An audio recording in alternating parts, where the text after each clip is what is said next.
Você já reparou que alguns caminhos ficam à margem e só aparecem quando decidimos olhar com mais calma? Seguimos agora deixando para trás Presidente Getúlio, o Vale das Cachoeiras, com suas histórias, beleza, organização, sensação de segurança e algo que nos chamou muito a atenção: a limpeza da cidade, considerada o berço da colonização europeia no Alto Vale do Itajaí. Para quem não nos conhece, somos Denise e Brito e seguimos juntos por mais um episódio da série Dirigindo Santa Catarina. E se faz sentido para você viajar por estradas e cidades do sul do Brasil com calma, então viaje conosco em mais uma carona documental guiada pelo nosso olhar. Nosso destino continua sendo o Rio do Sul. Porém, mais uma vez decidimos sair da rota principal. Em vez do caminho direto, escolhemos subir pela Serra do Tucano, um trajeto menos provável, mais silencioso e que guarda histórias que nem sempre aparecem nos mapas mais utilizados. Talvez você tenha pensado, lá vão eles por estradas de terra de novo. Desta vez não. Aqui na Serra do Tucano, a pavimentação trouxe mais segurança e melhorou o fluxo, sem tirar deste caminho o seu caráter mais reservado. A rodovia Lauro Pamplona, entre Rio do Sul e Presidente Getúlio, teve seu trecho final concluído e liberado em julho de 2021, incluindo o asfaltamento de um trecho íngreme e sinuoso e melhorando significativamente as condições de acesso e mobilidade da região. E talvez seja isso que mantém este caminho diferente. Escolhemos passar por aqui não apenas pela paisagem, mas pelo que ele representa. E fica aqui um recado importante. Este trajeto que você está acompanhando foi gravado no dia 29 de março de 2026. No dia seguinte à gravação, a Serra do Tucano foi totalmente interditada por tempo indeterminado devido a uma fissura na pista. Ao longo do percurso, vamos mostrar o trecho onde isso aconteceu e levou as autoridades a tomarem essa decisão. Pode ser que, quando você estiver assistindo, o acesso já tenha sido normalizado, mas consideramos importante compartilhar esta informação. Seguimos em frente, porque no fim não é apenas sobre chegar a Rio do Sul, mas sobre tudo aquilo que a gente escolhe ver quando decide sair da rota.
A Serra do Tucano surgiu como uma necessidade de ligação entre comunidades do Alto Vale do Itajaí, facilitando o deslocamento entre regiões que por muito tempo dependeram de caminhos mais longos e difíceis. Seu nome carrega a marca da paisagem. Há relatos de que a presença frequente de tucanos na região acabou inspirando a denominação, conectando o lugar à própria natureza que o envolve. Por muitos anos, este foi um caminho de terra utilizado principalmente por moradores locais e produtores rurais. E é por aqui que seguimos. Ao longo da subida, a Serra do Tucano nos leva de pouco mais de 300 metros de altitude até trechos que se aproximam dos 600 metros, um desnível que ajuda a explicar as curvas e o ritmo mais lento deste caminho.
Estamos nos aproximando desta árvore à beira da estrada e, segundo relatos locais, era um dos pontos onde os tucanos costumavam pousar e chamar a atenção de quem passava por aqui.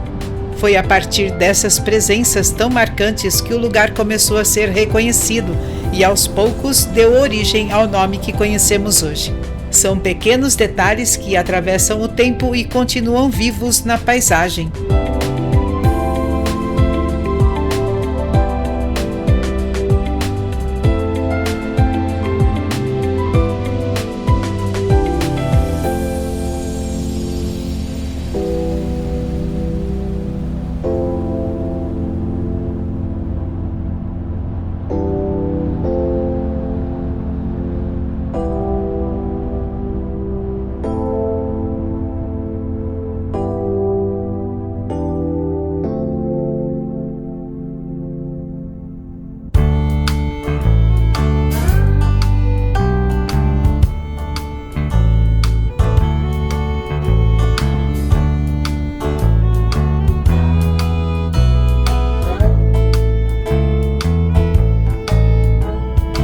Como mencionamos no início da viagem, é exatamente neste ponto, logo após a nossa passagem, que surgiu a fissura que levou à interdição da Serra do Tucano. Se você pretende fazer esse trajeto, vale a pena acompanhar as atualizações aqui da região.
Neste trecho da viagem, a paisagem começa a mudar.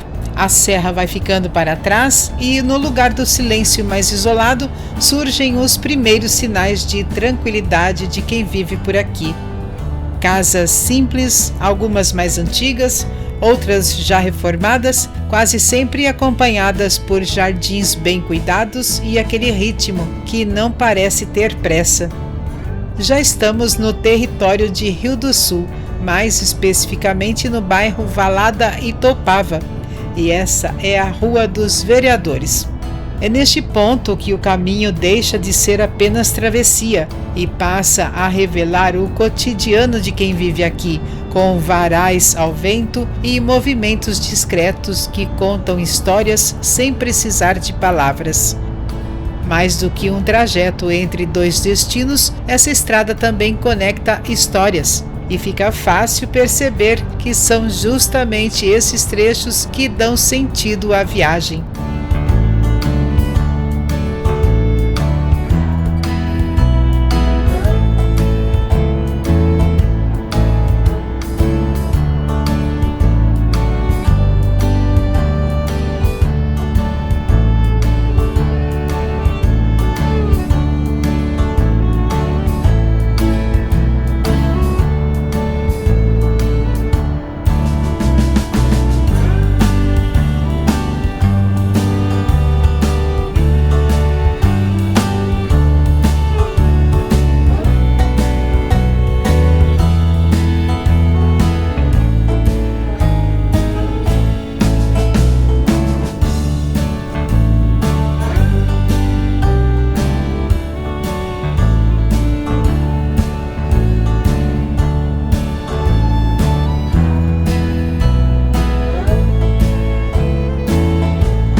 Após escolhermos um desvio em Ibirama, passando por Presidente Getúlio, por um caminho mais silencioso, voltamos agora à BR-470, já em Rio do Sul.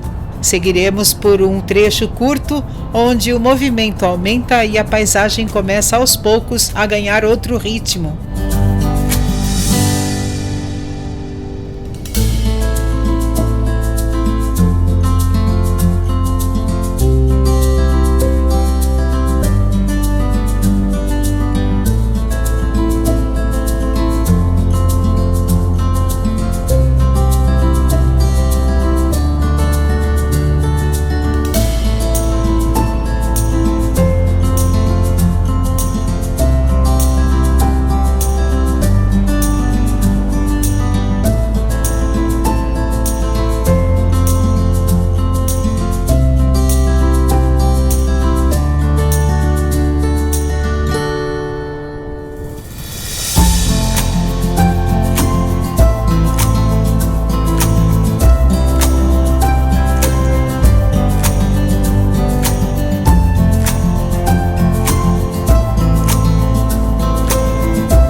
Hoje escolhemos novamente sair da rota, abrimos mão do caminho mais rápido para entender o que existe ao redor dele. Subimos a serra, seguimos por um trecho menos provável e aos poucos fomos descobrindo que o valor da viagem não está apenas no destino, mas em tudo aquilo que se revela no caminho. De Presidente Getúlio até aqui ficam as impressões de um lugar que não precisa de pressa para se revelar. Um cenário onde a simplicidade, a organização e o senso de comunidade ainda ditam o ritmo. E se esse tipo de viagem faz sentido para você, saiba que a sua companhia aqui faz toda a diferença e dá ainda mais significado a cada carona. Então, se ainda não é inscrito, fica o convite para seguir viajando conosco pelo belo e encantador sul do Brasil, sempre através do nosso olhar. Gratidão por estar aqui, fique bem, fique com Deus e lembre-se, nem sempre na vida o melhor caminho é o mais evidente. Às vezes é só preciso seguir e deixar que o percurso revele o resto. Nos veremos na próxima viagem. Até breve!